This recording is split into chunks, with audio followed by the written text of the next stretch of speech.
দিচ্ছে না। এই যে ওখানে ভাত বাড়ছে কিন্তু বাবাকে খেতেই দিচ্ছে না। বলো তো আজকে কি রান্না করলা? আজকে রান্না করেছি ঘ্যাটকল।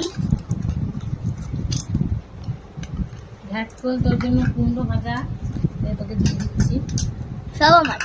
ডিমের অমলেট, এগুলো তোর। আর যেগুলো রান্না করছি সেগুলো তুই খাবি না, বেকার।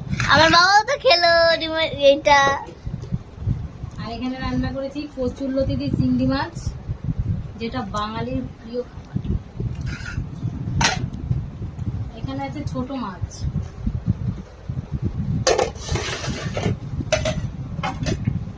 চাটনি আর কালকে চাটনি একটুখানি আছে, কালকে একটুখানি আছে। হ্যাঁ, হয়ে যাবে।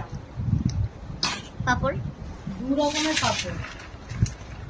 এটা বের করে তুলে রাখো। দেখালাম না, এটা তুলে দেখালাম না।